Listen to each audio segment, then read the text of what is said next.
Part 2. Suzanne was momentarily stunned by my question. I just got back recently. Thought the neighborhood looked nice, so I bought the place. Didn't expect we'd be neighbors, since we're old classmates.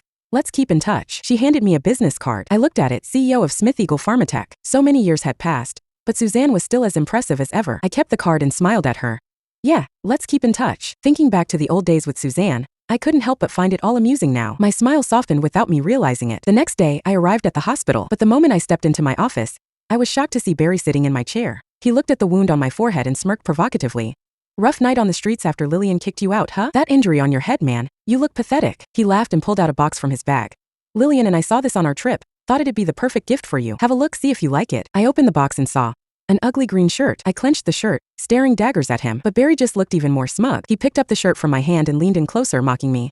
This green shirt suits you perfectly. Even if Lillian knows I faked the cancer, so what? She's still gonna have my baby. She'll do whatever I tell her. She's more obedient than any dog. This hospital's profits will all be mine. She's mine to control, just like you. Hearing this, my fists cracked from the pressure. I swung and punched him straight in the face.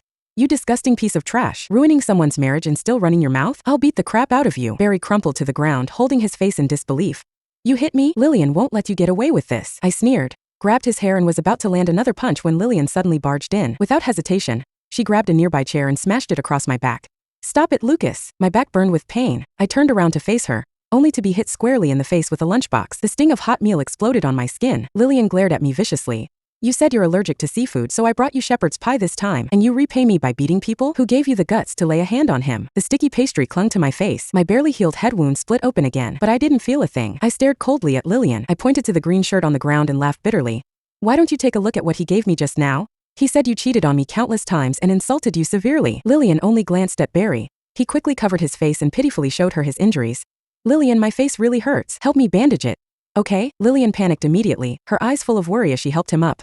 It was just a joke. Lucas apologized to Barry. I stared at her coldly. Apologize? In your dreams. We locked eyes for a full minute before she finally pulled Barry away. An hour later, the hospital's general meeting began. Lillian opened the meeting with a bombshell. After internal discussion, we've decided Lucas violated company policy by assaulting a staff member. Effective immediately, he is terminated. Lillian's words left everyone stunned. All eyes turned to me, filled with sympathy. But the one who stood up first was Dr. Phoenix, my closest friend and colleague. You're seriously going to fire Lucas? He's the star doctor of this hospital. Most of our patients are wealthy and high profile. 90% of them came here because of him. If you fire him, are you out of your mind? Phoenix spoke. Other colleagues who were close to me chimed in. Yeah, director, you can't fire Dr. Kentwood. He's got multiple surgeries scheduled next month. Who's going to do them if he's gone? Everyone was talking over each other. Lillian's expression wavered. She knew exactly how important I was to this hospital. Without me, her small private OBGYN hospital wouldn't have survived in the capital. She glanced at Barry, then looked back at me. Her tone was full of condescension. Lucas, I'll say it one more time, apologize to Barry. I'll consider not firing you. I heard her and sneered again. Barry frowned at her words. Lillian, you're really going to let him off with just an apology? My mouth still hurts, you know. A grown man whining in public.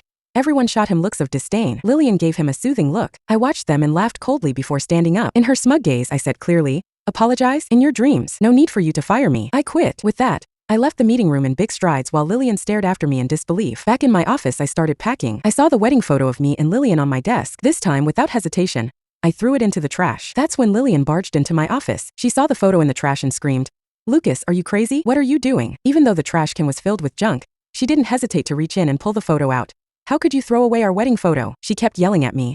Why are you throwing a tantrum again? I just asked you to apologize to Barry. I told you he was just joking, and there's nothing going on between me and Barry. She explained impatiently. I ignored her and handed her 2 documents. A resignation letter and a divorce agreement. Sign them, Lillian. I gave her the papers I'd prepared earlier. Her words froze in her mouth. She grabbed the papers from my hand and then slapped me across the face. You want a divorce? I told you there's nothing between me and Barry. Just because I'm having his baby? Just because I asked you to apologize? When did you become so petty? You're not acting like a man at all. She went off on me like I was the one who betrayed her. I burst out laughing at her accusations. If that's how you want to spin it, fine. But I can't accept my wife carrying another man's child, and I won't tolerate your repeated cheating. That's why I'm divorcing you. Sign it.